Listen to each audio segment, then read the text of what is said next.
हाँ जी बॉस, क्या हाल चाल। तो लास्ट वीडियो में हमने देखा था कि कॉन्टिनेंटल जीटी और इंटरसेप्टर लेने के लिए कौन से मिनिमम ईएमआई के ऑप्शन प्लान के साथ आप जा सकते हो एंड कितनी आपकी मिनिमम इनकम पर मंथ की होनी चाहिए अगर आप एक 650 ट्विन ओन करना चाहते हो तो। एंड या अगर अब बात नई बाइक लेने की हो ही गई है तो एक क्वेश्चन तो मेरे ख्याल से हर किसी के दिमाग में आता ही आता है कि यार इंटरसेप्टर लूँ या कॉन्टिनेंटल जीटी। जबकि 2 या 3 ही ऐसे पॉइंट हैं जिनसे आप बहुत इजीली डिसाइड कर सकते हैं आपको कॉन्टिनेंटल जीटी के लिए जाना चाहिए या इंटरसेप्टर के लिए। एंड आज इस वीडियो में ये देखने वाले हैं कि कॉन्टिनेंटल जीटी खरीदनी चाहिए या फिर इंटरसेप्टर 650। बट उससे पहले ये देख लेते हैं कि अगर आप एक बिगनर हो तो क्या एक 650 सीसी की बाइक के लिए आपको जाना चाहिए भी कि नहीं। तो बात अगर बिगनर्स की करें तो मेरे ख्याल से 2 तरह के बिगनर्स आपको जहाँ तहाँ देखने को मिलेंगे। एक जिन्होंने अभी तक कोई भी टू व्हीलर को हाथ नहीं लगाया है एंड उनको राइडिंग का बिल्कुल एक्सपीरियंस नहीं है। एंड 2 नंबर पे वो आते हैं जिन्होंने अभी हल्की फुल्की बाइक चलाई है, उनको एक्टिवा चलाने का थोड़ा बहुत आइडिया है या अपने पेरेंट्स से कोई बाइक चलाते हैं, एमेचर्स। तो अब अगर तुम कैटेगरी 1 में आते हो तो तुम्हारे लिए बिल्कुल ना, तुमको नहीं चलानी भाई ये बाइक। एंड अगर तुम सेकंड कैटेगरी में आ रहे हो तो still not advisable but you can do it. अब देखो यार, होता क्या है, एज अ बिगनर तुम्हें इस बाइक की 2 चीज़ बहुत ज़्यादा प्रॉब्लम देने वाली है। फर्स्ट थिंग इस बाइक का power and second is gonna be the weight of this bike. तो अगर तुम एक फर्स्ट कैटेगरी के बिगनर हो तो मैं बिल्कुल रिकमेंड नहीं करता कि तुम एक 650 सीसी के लिए जाओ और अपनी बाइकिंग की जर्नी शुरू करो, क्योंकि जो पावर टू वेट रेशियो इस बाइक में है उसको संभालना एक बिगनर के लिए बहुत मुश्किल हो जाता है अगर ये कहीं पे डिसबैलेंस हो या तुम कहीं चढ़ाई में रुक जाओ। सो रिकमेंड यू गो फॉर 150 और 200 सीसी बाइक्स अगर आप स्टार्ट कर रहे हो, gain some experience and then jump on to the 650 section. And जहाँ तक बात आती है सेकंड कैटेगरी के बिगनर्स के लिए, तो उनको मैं कहूँगा उनको थोड़ा टाइम जरूर लगने वाला है इस बाइक में यूज टू होने के लिए। Let's say 4 to 5 months minimum लगेगा ही लगेगा। एंड बट या जरूर टाइम जरूर लगे, बट एक पावर के साथ, एक अच्छी पावर के साथ उनकी प्रैक्टिस होने वाली है। अगर वो छोटी मोटी राइड पे भी कहीं निकलेंगे तो डेफिनेटली वो एक अपनी राइड के अपने ग्रुप के सबसे स्लोएस्ट राइडर नहीं होने वाले हैं। एंड तब तक I recommend them to ride very cautiously और बहुत sensibly. And by the way मेरा दोस्त आज अपनी ये ब्यूटीफुल सी इंटरसेप्टर लेके आया है, तो आई एम वेरी थैंकफुल कि उसकी वजह से आज ये वीडियो हम बना पा रहे हैं। हेलो। तो अब बात करें अगर कॉस्मेटिक चेंजेस की, तो कॉन्टिनेंटल जीटी और इंटरसेप्टर में मेजर 4 ही चेंजेस हैं और मेरे ख्याल से वो सबको पता ही होंगे। Upright handle bar, flat seats, एक बड़ा सा टैंक एंड जो आपके फुट पैक्स रहते हैं गियरिंग और ब्रेकिंग के, ये इसमें थोड़े आगे होते हैं। तो जैसे आप अगर कंपेयर करें जीटी से तो उसमें आपके थोड़े बैकवर्ड साइड में होते हैं, तो थोड़ी एग्रेसिव स्टांस आता है उसमें। तो चलो अब इंटरसेप्टर को राइड करते हैं एंड देखते हैं कि क्या की डिफरेंसेस मुझे फील होते हैं अपनी कॉन्टिनेंटल जीटी की राइड से कंपेयर करके अगर मैं एक इंटरसेप्टर चला रहा हूँ तो।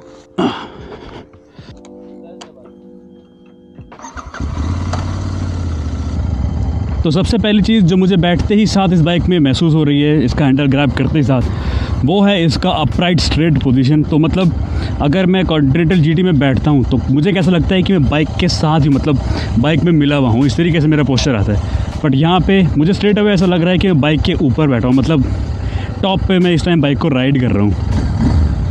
स्मूथ।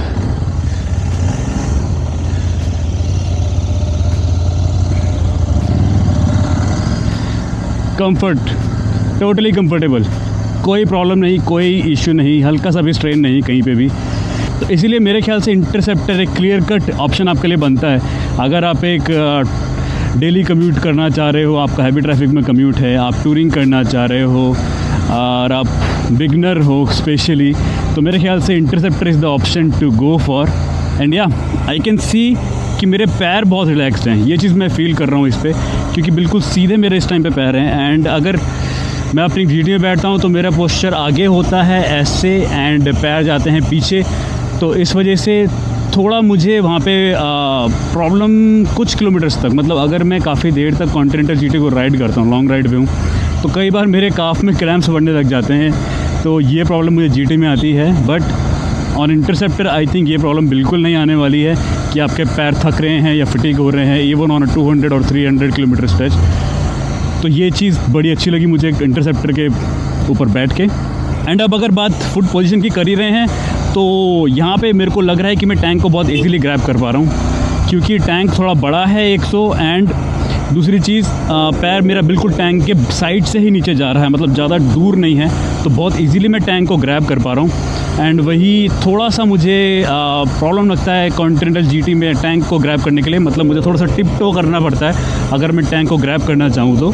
बट यहाँ पे वो चीज़ बहुत इजीली हो रही है, तो इसलिए थोड़ी हैंडलिंग भी इम्प्रूव हो रही है, क्योंकि अगर आप टैंक को ग्रैब करके हैंडलिंग अपनी करो तो बहुत अच्छे से आप कट्स एंड फ्लिक्स मार सकते हो। अरे ये क्या पॉल्यूशन कर रहा है, इससे आगे निकलते हैं।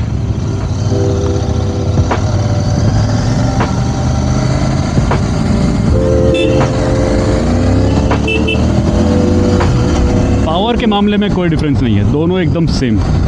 पिकअप चाहे आपका चढ़ाई हो चाहे आपकी ख़राब रोड हो, बहुत अच्छे से बाइक खींचती है आपका टॉर्क ये।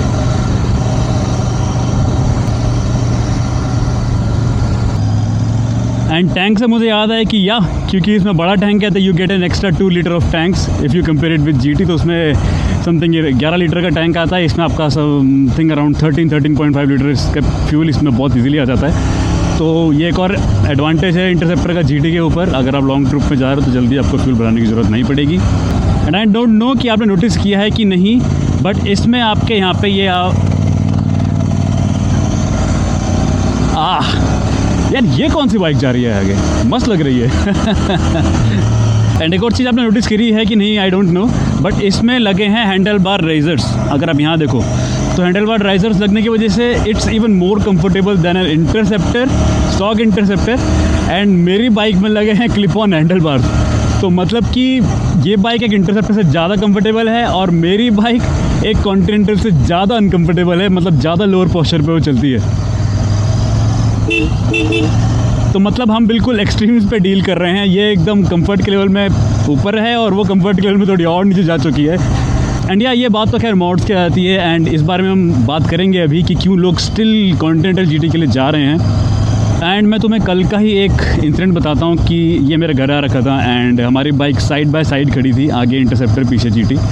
And my father came and उन्होंने देखा दोनों बाइक्स को कंपेयर किया कि अच्छा दोनों सेम बाइक हैं, एक जैसी हैं। तो उन्होंने पूछा इनमें डिफरेंस क्या है, तो उन्होंने देखा कि इसमें ऐसा हैंडल बार लगा है, इसमें टैंक इस तरह का है। तो ही स्टार्टेड क्वेरिंग कि अगर हम मतलब मेरी बाइक के लिए स्टार्टेड क्वेरिंग कि अगर इसमें हम ये हैंडल बार लगा देते तो क्या ऐसी बन जाएगी, या इसमें हम इस तरह का फुट पैक्स लगा दे तो ऐसी बन जाएगी। तो ही सेड ये तो ज़्यादा कंफर्टेबल हो जाएगी and this is definitely the better option if you have to choose between Interceptor and Continental GT।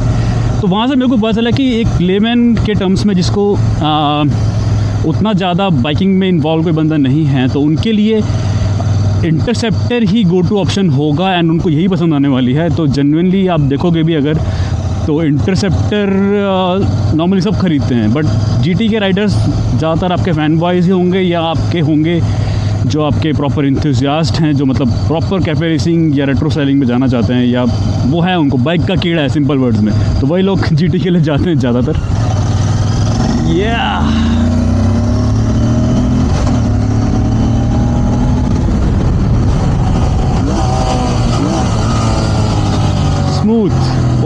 बहुत स्मूथ टॉर्क है इस बाइक का।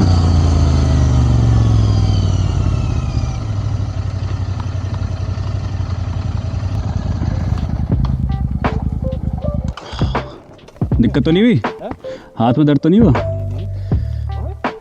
तो अब बात आती है कि अगर इंटरसेप्टर इतनी प्रैक्टिकल बाइक है तो GT का इन्फ्लुएंस मार्केट में इतना ज़्यादा क्यों है कि even celebs are choosing to go for GT। तो उसका बहुत सिंपल सा आंसर है, दिमाग कहता है इंटरसेप्टर बट दिल कहता है कॉन्टिनेंटल GT।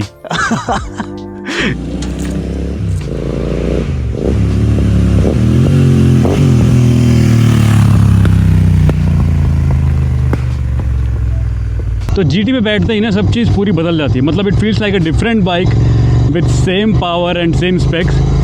बट कहीं ना कहीं मुझे ऐसा लगता है कि GT को चलाने में अगर आप क्रूज़ कर रहे हो स्पीड में थोड़ा सा, तो मुझे ऐसा लगता है कि कहीं ना कहीं GT में थोड़ा ज़्यादा फन आता है अगर आप चला रहे हो तो, because of its aggressive stance and जो कैफे रेसर्स हैं वो उनको बोला ही जाता है कि cafe racers are fun to ride. तो it totally comes to fun अगर आप एक GT चला रहे हो। एंड वो कहते हैं ना, और मुझे ज़िंदगी बड़ी होनी चाहिए लंबी नहीं, तो वो चीज़ यहाँ पे टोटली पूरी की पूरी फिट होती है यहाँ पे इस टाइम।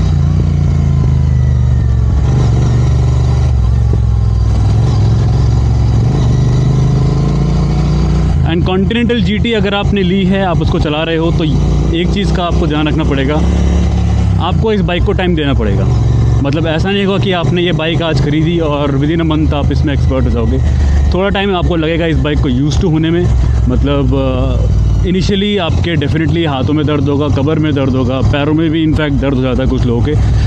तो टाइम इस बाइक में आपको लगेगा।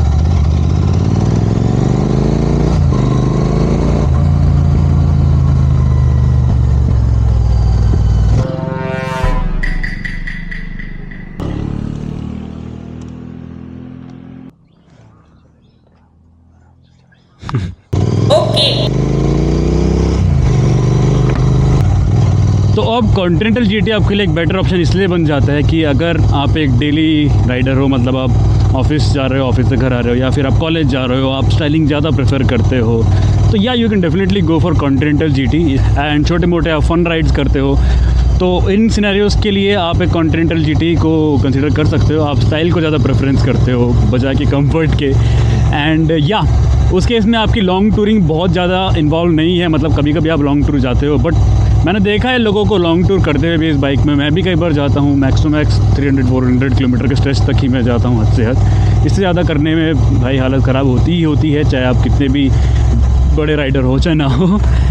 एंड या एक और चीज़ मैं बोलना चाहूँगा, अगर आप कॉन्टिनेंटल जीटी के लिए जाना चाहते हो तो देखिए आपका माइंडसेट एक वैसा होना चाहिए कि कैफे रेसर वाला माइंडसेट, या आप इंथुसियास्ट हो बाइक के, मतलब हार्डकोर लवर हो कॉन्टिनेंटल जीटी के, तभी जाके आप कॉन्टिनेंटल जीटी के तरफ जाओ।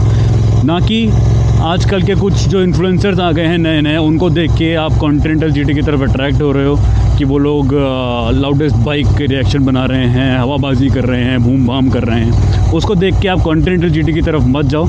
यस, ये बाइक आपको अट्रैक्शन गेन करती है, बट स्टिल वो एक गलत तरीका हो जाता है अगर आप न्यूसेंस क्रिएट कर रहे हो। एंड बहुत सारे ऐसे इन्फ्लुएंसर्स वो खुद ही अपनी कॉन्टिनेंटल जीटी 1-2 महीने बाद बेच देते हैं, क्योंकि यस, इसको चलाना हर किसी के वो कप ऑफ टी नहीं है। आपको इससे प्यार होना चाहिए, तभी जाके आप एक कॉन्टिनेंटल जीटी चलाओगे। एंड ये बहुत ही ट्रू फैक्ट है।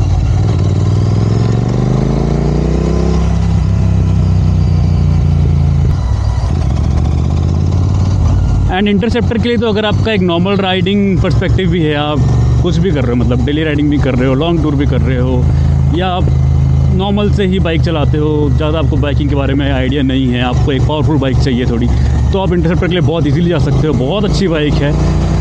एंड एक चीज़ का सवाल मेरे दिमाग में हमेशा से है, मुझे उसका जवाब कुछ हद तक पता भी है, बट इसका जवाब मैं आज तुमसे पूछना चाहूँगा। एंड मैं चाहूँगा कि हर कोई इसका आंसर मुझे कमेंट सेक्शन में बताए कि अगर कॉन्टिनेंटल जीटी से ज़्यादा कंफर्टेबल इंटरसेप्टर है, ज़्यादा प्रैक्टिकल बाइक इंटरसेप्टर है, तो ऐसा क्यों है कि एक कॉन्टिनेंटल जीटी इंटरसेप्टर से आपकी 12,000-15,000 एक्स्ट्रा महंगा मिलती है? ये ऐसा क्यों है? इस चीज़ का रीज़न मुझे हर कोई बताएगा कमेंट सेक्शन में। ओके, तो चलो फटाफट कमेंट सेक्शन में जाओ और इसका आंसर मुझे बताओ।